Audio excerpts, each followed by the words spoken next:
Good morning and welcome to the Leadership and Insurance podcast. I'm your host, Alex Bond, and I'm very lucky today to be joined by Florian, who's one of the founding partners of Astorya VC. Florian, good morning. How are you? Hi, Alex. I'm very fine. And you? Yeah, I know. I'm great. And I have this thing on the podcast which is not very useful for an audio format, but obviously we do record video, which people can check out on YouTube. But I'm always jealous of people that have got that really cleverly put together background, which makes it look like you're in the office, but clearly not in the office. But where are you joining us from, Florian? You're Paris based, is that right? Yeah, definitely. And currently speaking from Paris. And by the way, regarding the background, it's a way for us to be almost always at the same office or remote office, though we are traveling a lot across Europe. And I guess that we'll come back to that very specific point of our own positioning. Yeah. Well, before we dive into the podcast, it'd be really good for the people out there that don't know the business. If you could explain, founding story or as much as you want to share in terms of what it is you guys focus on. Yeah, so basically, Astorya VC, we've been on the ground for close to 4 years now. We are an investor. We are investing in Insurtech, obviously.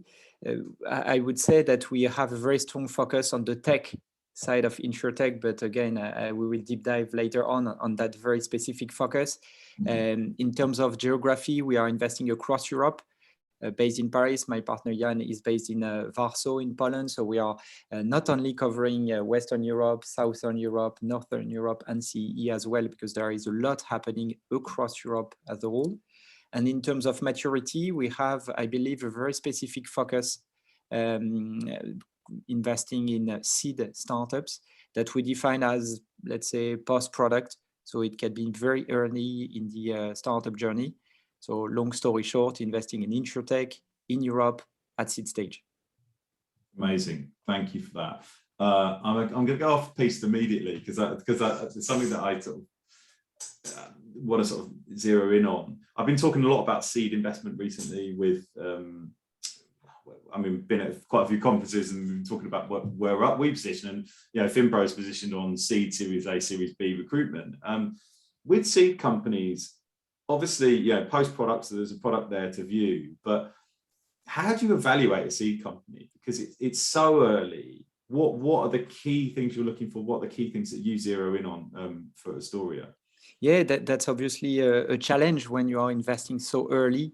Usually the answer from seed investor is to rely on the team, which is true. We first invest in people, but I believe it's true whatever the stage of the company. And then there are ways, let's say, to rationalize the assessment of the team, because I believe it's really key to be able to defend and support the investment thesis. That's where being post-product help, because then you can have a look at the product itself. It says a lot about, first, the understanding of the founders on their market, the customer pain point, the value proposition that they are offering to their customer. So again, having a look at the product says a lot. Again, we don't need, let's say, a 5-star product, or at least a product which is perfect. By design, there are still development to be made, and we need to have a feeling of, first, it's addressing a real pain point. Second, the founders got the pain point and perfectly understand their customer. And third, this is a way to assess their capacity to deliver, because at the end, I really believe that beyond this, we are investing in the team statement. What we are looking for is people that could turn ideas, product into a real business. So that's how we are assessing things, a lot around the product, a lot around the team. And obviously the basis is the market opportunity. And that's where I believe having this Insurtech only focus is key, because we are lucky enough to engage with a lot of insurance companies across Europe. Hence, we can very quickly assess whether the offer from the startup is relevant and resonate with something that we hear from the market itself, or that we identify in the market itself. So again, the basis is the market opportunity, on top of which we try to assess the team through the products, through the understanding of the customer, and obviously through the capacity to deliver. Something that sort of jumped out at me there when you're talking is looking at the macroeconomic environment for insurtech and look, we've obviously seen some very sort of public bad investments, bad IPOs that have not gone as well as anyone had hoped. Do you think that kind of insurtech or insurance specific focus now is more important than ever, and potentially some of the people that got burnt along the way were people that were sort of investing maybe outside of their kind of core thesis? Yeah, I think that we are in an interesting moment that I usually qualify as a valuation compared to value moment. I believe that the market is wondering whether it should assess insurtech player as tech player, as tech companies, or as insurance companies. The answer is still unclear based on multiples. By the way, the question is more global because a lot of tech shares have been struggling recently. Exactly the same across industry because the economy is struggling more generally. So, or it's facing a few challenges beyond just the insurtech segment. But I think that in the insurtech, same with fintech, again, is that financial services, is that technology, and obviously the multiples are not the same. So that's for the background. And I think that if we, let's say, saw skyrocketing valuation in the past, I have in mind, let's say, a chart from Andersen Horowitz showing multiples across industries, and it was quite impressive to see how fintech has popped to up to 25x the revenue. So it was definitely the highest multiple across industry. So obviously it was too high. On the other hand, considering today that there is no value in this company is a bit exaggerated. So it seems that we are balancing from one extreme position, which was basically these companies were going to the roof, and to another extreme position, which is it's worth nothing. I think that the truth is obviously, and as always, in between, and we are currently finding the right balance between the valuation and the value of these companies. And I believe that the more technology these companies have, the more sustainable they are in the long term, because there is still a lot to improve in insurance. I think that this is something that we try and that we start hearing in the insurance market. Insurance companies are let's say, saying, look, we've always said that these insurtech players were bullshit. Obviously, and again, the truth is a bit more balanced. And again, there is still room to apply technology to the insurance industry. We are now just assessing, and when I say we, it's rather the market is assessing what's the value of these tech offers. And for these kind of insurtech, which have the full stack status, meaning that they have the insurance license, obviously the question is tougher to answer because again they could be valued at two things. Again, if they have technology, they should go through the downside in a more effective way than people and companies that don't have any tech asset. Has your kind of outlook changed on what you look to invest in? So you've said that you're focused much more on the tech side, and I'd probably reflect that in our own business. We've definitely worked with all ends of the insurtech. The insurtech in itself is a very broad definition of businesses, all the way through to kind of a full stack insurer that's digital first is still a full stack insurer, and this is some of the problems with multiples. But in the sort of timeline of the near 5 years that the business is, you guys have been investing, has that appetite changed? Have you drifted more towards the tech piece, away from the kind of digital MGA structures, those different things? Yeah, actually, we've been very consistent in our investment thesis, and since day one, we've been very focused on the tech side of insurtech. The rationale behind is twofold. The first one is that we strongly believe that there is room for innovation in insurance, and we strongly believe that insurance, if they have a lot of strength if they have a lot of competitive edge, starting with generating a lot of money for the biggest player, having a brand, having millions of customers, that's their asset. Nevertheless, on the tech side, they are struggling. It's an HR things. You know it better than I do, but basically, they struggle to attract tech people, and they struggle to keep these tech people on board. So our initial investment thesis was basically insurance needs technology, but struggle to make it happen internally. So let's invest in external technology that insurance company will embrace. That's our positioning since day one. So here it's a kind of strategic positioning. On the second rationale is a financial rationale, is that basically if there is no technology in a company, then the value of the company itself is really tough to assess. And that's what we are seeing back to our previous discussion on public insurtech players. If we are considering them as insurance company, a certain multiple applies. If they are tech companies, then the multiple is higher. And for us, again, when we invest in an insurtech company, if by any means, let's say the founders doesn't find the market or doesn't manage to accelerate the sales as expected, at the end of the day, we still have an asset in the company. Hence, the company is not worth nothing. On the other hand, if I take an example on the French market, we had an M&A deal between two B2C insurtech players.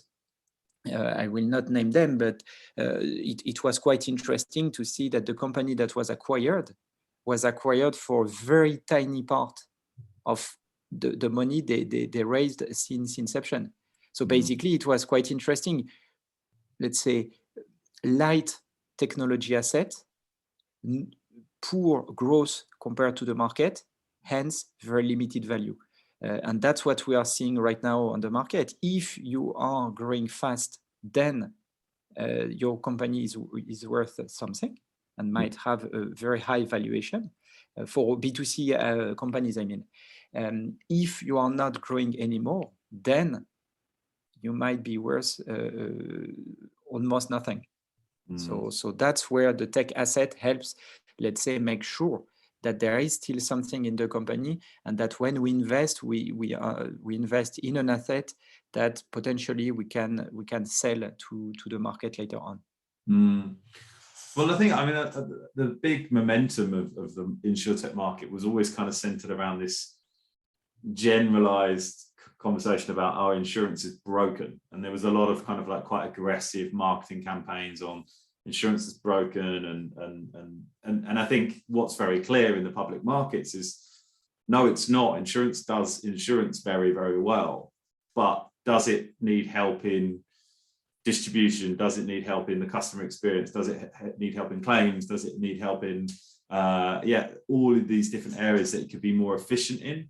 100%. And I think that's very clear now, and so I completely understand and you know the tech assets and that kind of thing, that there's something left at the end of it, even if it doesn't kind of fly as a business, is really interesting when you look at a lot of the kind of, you know, digital MGAs and kind of full stack plays that have come in, because I was having a conversation with someone yesterday and said it's really easy to grow your customer base if you're spending, you know, $1 for 50 cents of revenue, but that's not a profitable business. And aside from the fact, if you're running a balance sheet play, then you're valuing that against, you know, net profit or gross written premium, and you're not valuing it against the kind of multiples that we're talking about. So yeah, that's really insightful. It's good that you guys were in on that kind of as a thesis from day one. But that's an acceptance that the insurance industry does a lot of things right. And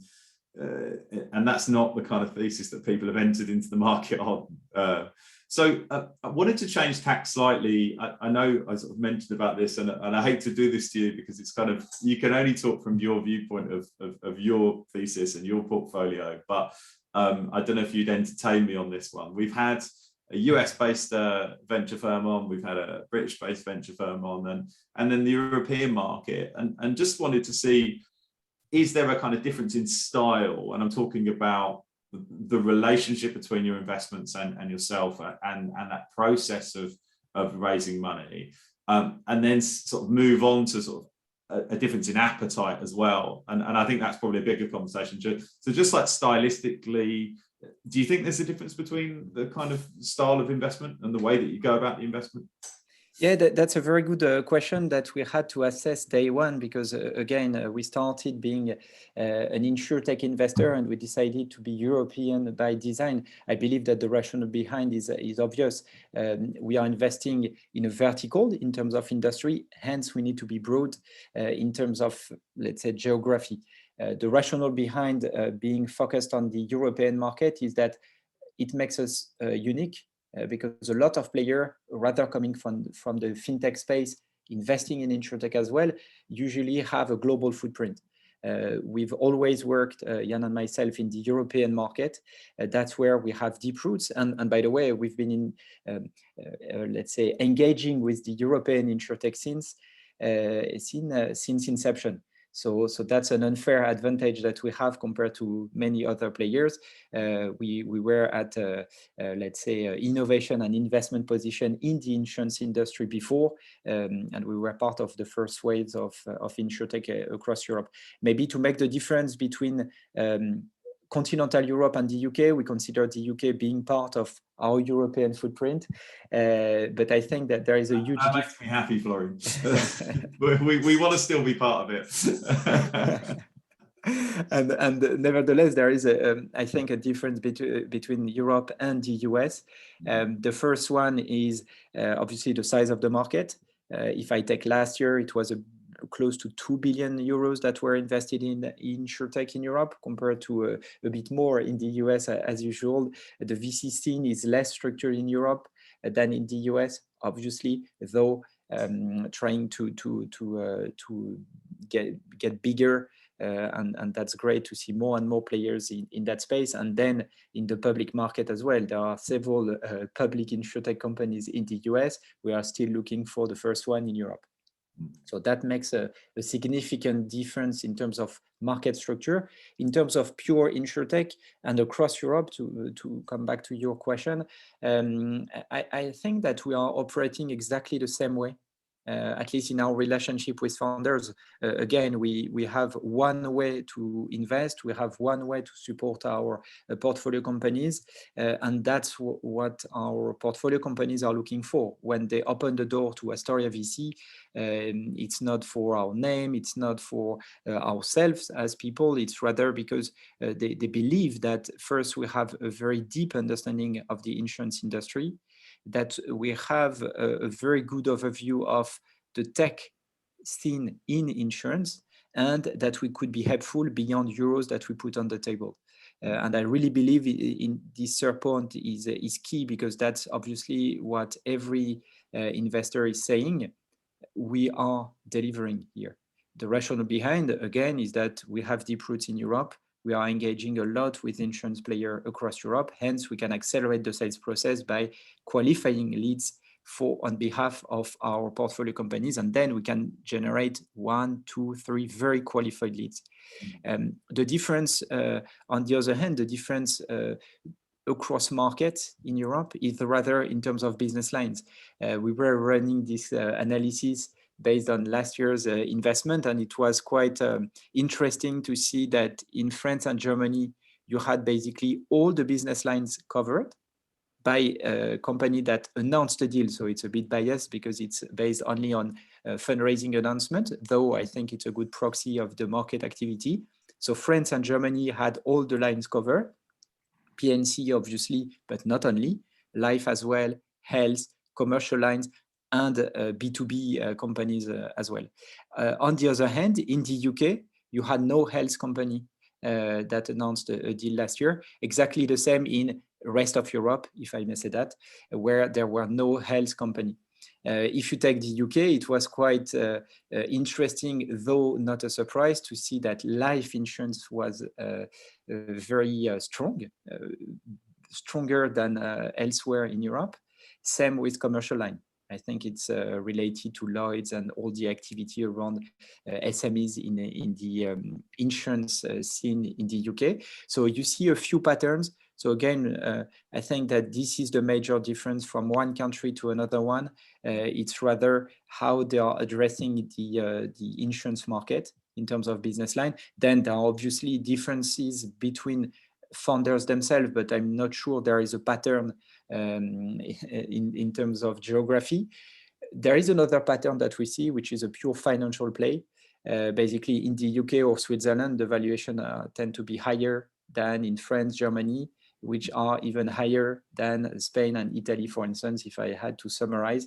And maybe another pattern that we see is that in Eastern Europe, we see a lot of tech founders which are addressing the insurance market. So it's a way, I think, to create opportunities as well beyond the players that we usually know. The example that I usually share here is around Tractable that I believe everybody is aware of. This is basically a computer vision company to smoothen and automate the claim process in car insurance. So they are based in the UK, operating worldwide. They are unicorn, so they are doing very great. But if you have a look at the European market, there are close to 15 players doing something similar. And what is interesting is that basically you have a Tractable like in almost every geography. So in France, Germany, Spain, in Eastern Europe as well. So I think that this is a good example that even in local markets, you can find opportunities either cheaper based on the market and in terms of valuation, or in terms of tech background, because again, there are very exciting founders almost everywhere in Europe. Does that, just bringing on to that point you made about Tractable, and I think it's a really good one, and I won't lie, I used to spend a lot of my time in my sort of early 20s, but I had a bit more energy and probably a bit more bravery looking at things like TechCrunch, and I'd see an idea in America and go, that worked really well in the UK, and it's not here yet. And there's nothing wrong with that, right? There's localizing it for a market and personalizing it for a market because you know that market. And I'm not saying these are copycat businesses, but also it's kind of interesting how successful that is. But the environment we're in now, we're seeing a bit of restriction of capital going into the sort of earlier stage businesses. Do you think we'll see businesses like Tractable take advantage of that window and potentially raise for M&A activity and essentially buy some of those local players? Do you think we'll see some consolidation in the next kind of 12 to 18 months? Yeah, I think it's an enthusiastic moment in the market because obviously that's very challenging for the market because VC money is tightening a bit. But again, I think that if you have a tech asset, if you have a strong growth, then you can still raise money. Again, we were all impressed by Alan round earlier this year. Alan, for those that don't know them, is a French full stack insurtech company doing health insurance. They raised 183 million euros at 2.7 billion euros valuation. The deal was announced in May 2022. So big rounds could still happen if you are growing fast. They are now close to 300,000 end customers. So that's an example. So I believe that if you have a strong position, you can still raise money. If you have a good position, you can still raise money, though probably a lower round than what you could have expected last year at a lower valuation, but nevertheless, you can still raise money. On the other hand, I think that there are plenty of opportunity for startups that have an asset that maybe didn't find their market yet, or are accelerating their sales journey, but would need more money that they cannot find maybe on the market. That's where there could be opportunities in terms of M&A, especially for companies that are maybe at higher valuation and at higher stage of maturity, which are looking for profitability. I know that this is something that we never discussed in InsurTech in a while, but that's something that we will come back and it makes sense. So that's great. So towards profitability, I think that M&A would be an opportunity. And if you think about a geographic scale, it could be an opportunity. If you are entering a market, you can either develop a team from scratch, which requires capital. Again, if you don't manage to raise capital, or if the offer in terms of value proposition is not enough from investor, then you can maybe think about acquiring a competitor to again accelerate your development. And earlier this year, we had this kind of move from Luco, which is a home insurance MGA in France, or started as an MGA in France. They acquired Koya, which is a German player, which was full stack. So that's a very good example. Luco was operating from France, mainly in France, also in Spain, and now is operating as well in Germany. They have close to 300,000 end customers as well, growing quite fast. So I think it's an interesting move. It started already, and I expect it to come a bit faster in the next weeks and next months. Again, if you cannot raise, maybe you should merge with another player. And for the later stage perspective, it could be attractive, again, to accelerate the growth, especially if you consider the way to make the deal. Obviously, you can acquire a company in cash, but you can also acquire a company in share. That's what happened with Luco and Koya. There, as far as we know publicly, there was no cash involved in the deal. So in an investment standpoint, it could make sense. In a scale standpoint, it could make sense. And I think it's an opportunity for both more mature and younger startups. But back to the asset, you need to have something to deal in this kind of M&A opportunity. Yeah, you've got to have a card to play on the table, haven't you? Because otherwise, why do it? Yeah, there's so much to unpack there. I want to talk about portfolios as a sort of general rule. There's this kind of conversation around having a balanced portfolio. Does that even come into play when you're going after InsurTech? What does that mean to you, or is it kind of a meaningless? Yeah, is it sort of a meaningless phrase? Yeah. What is it? What do you look for in terms of building the portfolio together? Do you try and balance it out, or do you have things that trend-wise you want to have as many shots at that type of trend as possible? No, thanks for raising the question, because I think that we have a very specific way of investing. We are thesis driven. Our theses are coming from the scouting that we are doing basically, and since inception we developed our own automated scouting tool. The rationale behind was to make sure that we could see every InsurTech player across Europe, and that we could spot this player before anybody else. Again, back to our seed focus, we want to be the first institutional investor on board. Hence, we need to spot startup before they go mainstream, before they raise a round, before they make the headline. So that's what our automated scouting tool enables. And based on that tool, based on our background, again, we've been navigating InsurTech Europe since inception.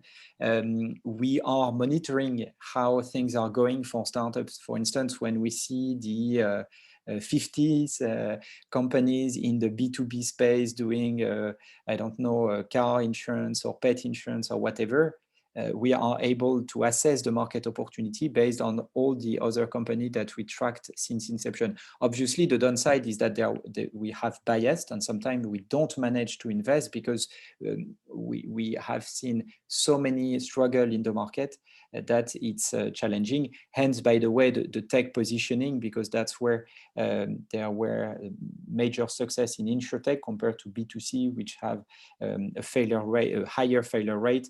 It's also related to our size. Again, as a seed investor, investing in B2C companies requires a lot of money. Not sure this is the best play for us and for our investors. So based on this data, making sure that we see everything and before everybody else, we build thesis because we spot trends. We strengthen our conviction. For instance, we have invested in weather parametric insurance. A while ago, we are investing a lot in what we call new risks, because that's what we are very excited about. And that's where I believe the relationship between insurance, reinsurance companies, and InsurTech is the most needed, because by design, there is no or almost no historical data. If you compare to car or home, where by design, insurance company have historical data, which is a competitive edge, so that they can basically assess the risk based on these historical data, having in mind all the claim data that they own. This is not the case with what we call new risk. weather insurance, cyber insurance. More and more we see IT infrastructure. Sometimes we have invested in that space as well through RiskVolf in Switzerland, tech company, data company, offering a SaaS solution to insurance and reinsurance company to enable them carry that risk and cover that risk. We could apply this to the new way of working around the gig economy. We could apply this to digital asset, etc., etc. So that's something that we see on the market right now. And again, that's a strong thesis that we have, which is based on data that we see on the market, that trends that we try to anticipate. So that's how we try to structure our investment process, based on thesis, and then on each thesis we try to find the best company, and then we invest, or we try to invest in it, because that's always a challenge to convince founders that we are relevant and that we could be supportive, again, beyond euros that we invest. So a lot of data, we design thesis, and then we try to make sure that we can enter into what we consider the best player. It surprises me how I think most VCs would position themselves slightly like that, but it always surprised me how and something I was drawn to and wanted to have a conversation with you about is that I think there's much more kind of a casual relationship in that there may be some thesis, but there appears to be much more conscious proactivity on your part to say, this is our thesis, let's proactively go after it. And I'm surprised how kind of almost like grazing, sieving for gold, some other strategies appear to be in that sort of we want to see as many possible opportunities. Do you think that's a fair reflection, that you're more proactive in that than some other firms? Yeah, I think it's two different ways of investing at the end. The rationale behind is that, again, we are doing on InsurTech. That's what we are saying to our investor. Basically, we are 100% on what matters to you, compared to other players which are considering InsurTech as other vertical. If you take FinTech, for instance, InsurTech is 10% of FinTech in terms of investment. So if you are investing in FinTech, by design, you are spending only 10% of your time on insurance-related topics. We are spending 100% of our time on insurance-related topics. So if we are spending so much time on insurance because we love insurance and we love technology applied to insurance, we need to deliver something based on that, because we don't really care spending time on that. So that's where we try to learn from the market. That's where we try to build this thesis, and that's where we try to spot the most attractive investor in each space. And that's the way for us to be consistent again. And by the way, in the investment process, it's always a surprise for the founders, but we are very quick to make our decision, because by design, we don't spend a lot of time on the market opportunity, because this work was done already and since inception. Obviously, alongside the life of the fund, we are developing new theses as much as we spot trends, we spot learnings on the market. And by the way, we are currently raising Astorya VC 2, so our second fund. So by design, we are investing in new theses, we are developing new theses, in addition to what we did with Astorya 1, and based on how the market is evolving. But I think it's competitive edge that we have to be so insurance focused, that should be reflected in the way we invest, in the way we support our portfolio companies. That's what we owe to our investor, and that's how I believe we will manage to make a high return for our investors.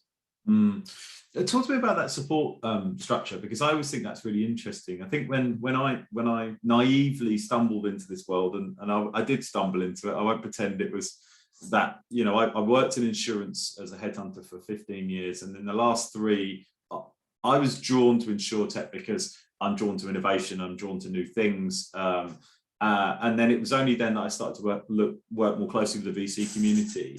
I think naively you kind of assume that, it's just money, it's just investment, and then we're very grateful to have Adam from Distributed Ventures on, and he went, Alex, everyone's got money to give you. it's what your investor gives you outside of money that usually gets that commitment. So, you talked about being insurtech focused.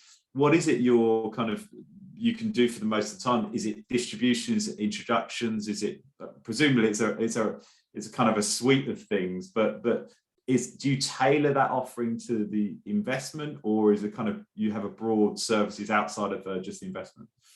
I think it's related to the maturity, the stage of maturity at which we invest. Investing in seed stage, it's not a matter of money. Or to be more specific, it's not only a matter of money. You can raise millions of euros. Obviously, you can buy time, which is great because that's the most, let's say, challenging asset for any founder. So obviously, you can buy time, but you cannot buy reaching the product market fit, which is basically the challenge for any seed company. You can develop the best product if you, let's say, don't market it the right way, if you don't understand the customer, if you are not delivering the right way, you will never build a business. Again, that's what we want to do, build a sustainable business, starting with reaching the product market fit. That's why we need the product to be available. So that's why we say we invest post-product, because I believe that where we could be helpful to founders is threefold.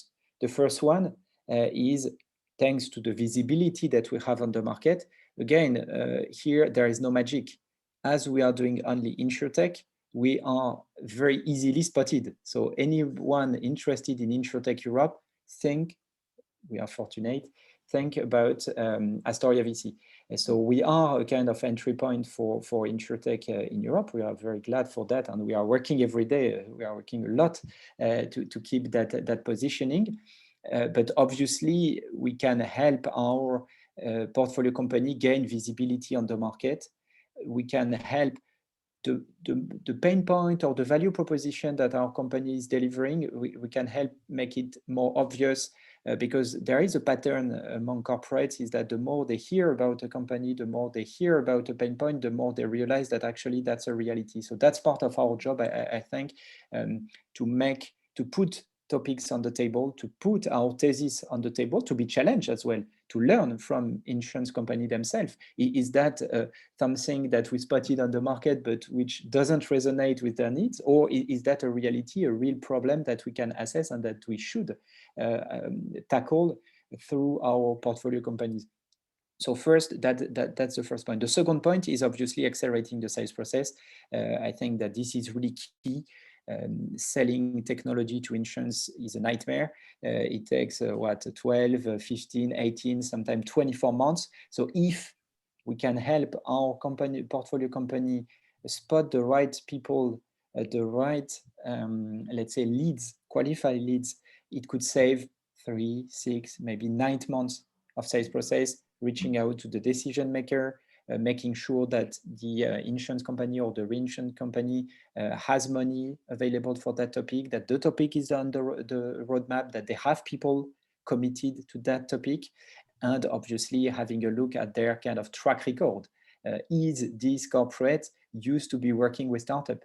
If not, maybe it will happen. But maybe it should not be the first lead that you qualified on each market. And that's where we are helpful across Europe, because again, this kind of discussion that we have with insurance company, that we hear from insurance company, is right, and it's true in each local ecosystem. So whenever a company wants to scale outside of its domestic market, we can be helpful. And the third point is obviously structuring the company itself. But here, I believe it's much more something that almost every fund is doing. So making sure that you track the right KPI, that you are structured for the next round, helping them on the, let's say, the sales process, structuring the sales process, structuring the sales material, structuring the team, etc. Again, the third part is rather something very similar to any other player, but it's not the same job, though, at the seed stage and at a later stage. So what we usually do is that we work closely with startup towards 1 million of annual revenues, and then Series A funds are stronger than ourselves to go from 1 to 10 and to make the next step a success as well. Do you proactively like work with specific funds at the Series A stage? Is that an important part of the role as well? Is working those relationships, those partnerships with the funds that take the next stage forward? Yeah, so that's where again we are, I think, identified as an insurtech investor. So we are lucky to have regular discussion with later stage investors. Whenever they have a look at an insurtech company, we have a discussion with them to share views rather on the market, because in terms of figures, again, that's where they are stronger than we are. But in terms of pain point, in terms of market opportunity, etc., we share views. I think that our relationship with fund is rather more structured at seed stage, because we usually co-invest with local players. And I think that this is the value proposition of Astorya VC, providing to the table the insurance knowledge, partnering with the seed investors, which is used to either SaaS investment or just seed investment in a world. And that's usually how we are investing.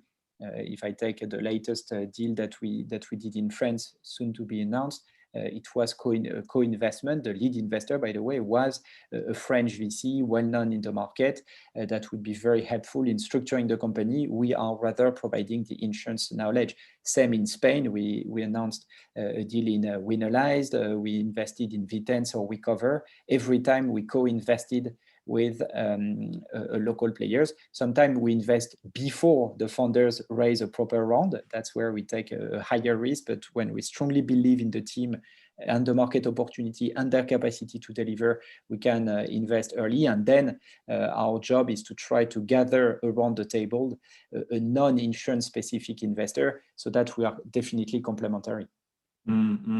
We've had Vitesse on the podcast. Yeah, it's great business. I'm really conscious of time, so I had so many questions to ask you. Two things I wanted to ask you. Obviously, I need to ask you for your predictions of what's exciting for the future. But before I jump to that, the reason I was aware of you guys is that you share a lot of information, like freely share it. You do a lot of research which you share. What's the rationale behind that? Why do you think it's important to do that? Because I think that puts me in mind of you being a very modern, open, straightforward. That says a lot, I think, about the business, which I really admire and like. But what's the rationale for you guys in doing that? Yeah. So first, what you see on social network is only the visible part of the iceberg, because we are sharing way more with our investors by design. They have invested in ourselves, so we owe them to be even more specific. But I think that sharing on social network is obviously gaining visibility, as I mentioned before, showing that we understand, I hope, what we are doing.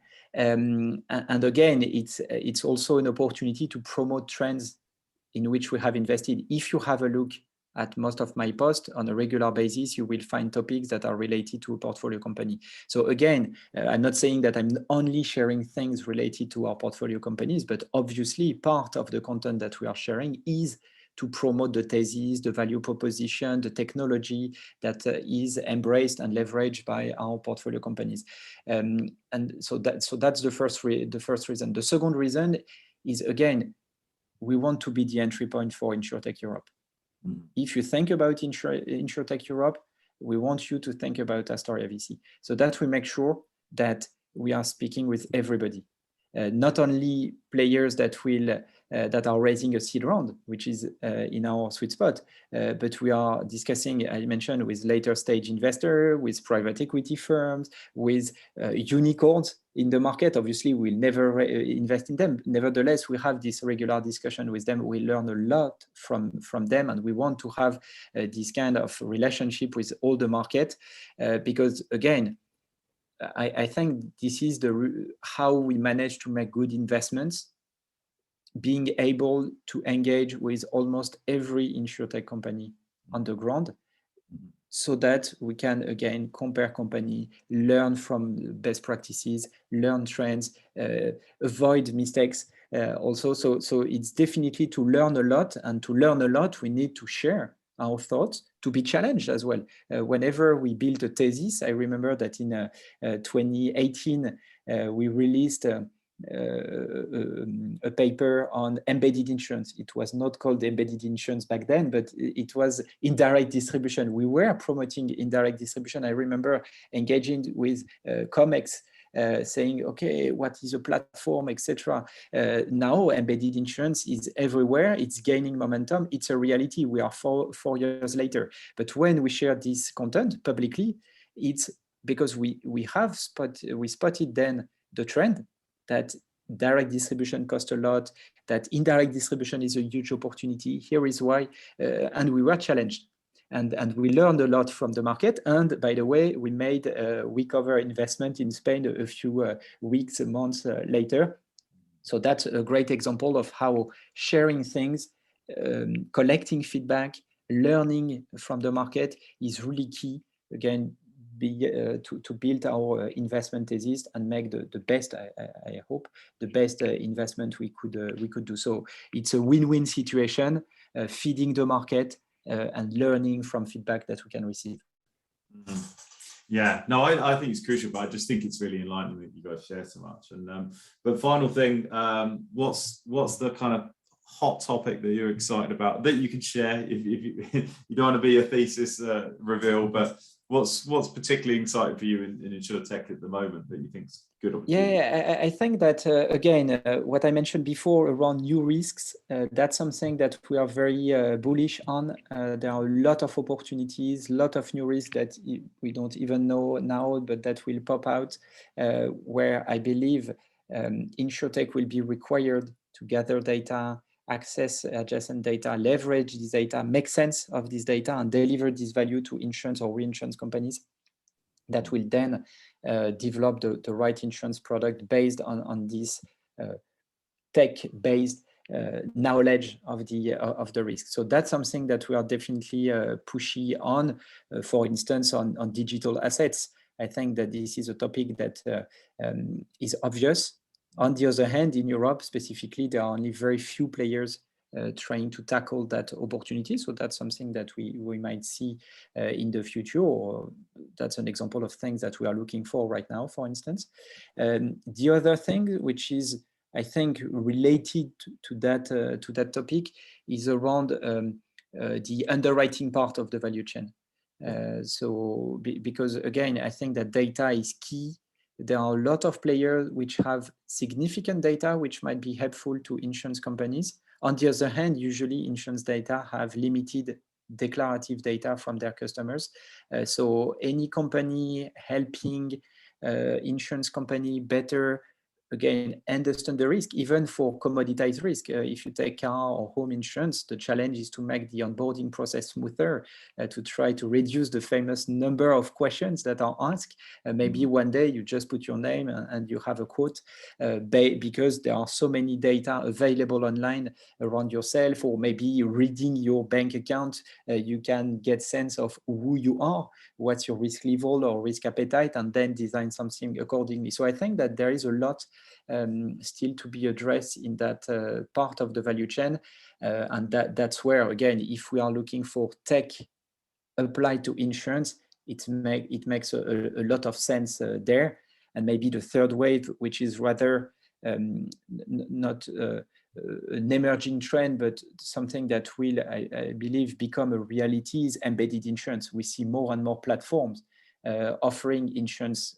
And I think it's revamping the insurance market as a whole, because all of a sudden you have new players which have nothing to do with insurance, or which had nothing to do with insurance.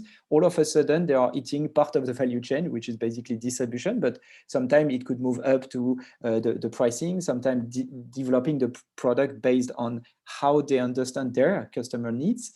And all of a sudden, the insurance or reinsurance is just a carrier.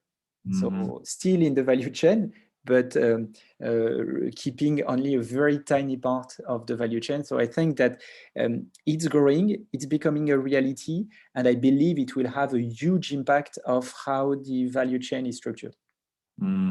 Yeah, I think that's a really important point on embedded, and it's changing the customer's relationship with the insurance company and insurance products. So I'm excited to see what happens there, and I should be, because we've had so many brilliant embedded insurance propositions on the podcast. But Florian, thank you so much for your time. That was a great conversation. I've been wanting to do this for some time. I really love the stuff that you put out, and I sort of keep a track of what Astoria is doing. So really kind of you to spend some time with me, and appreciate being a guest on the podcast. No, thanks a lot. Thanks you for inviting me, and wish all the listener, let's say, to engage around a great InsurTech discussion in the future. Yeah, wonderful. Well, thank you so much, and yeah, appreciate your time. Thanks a lot.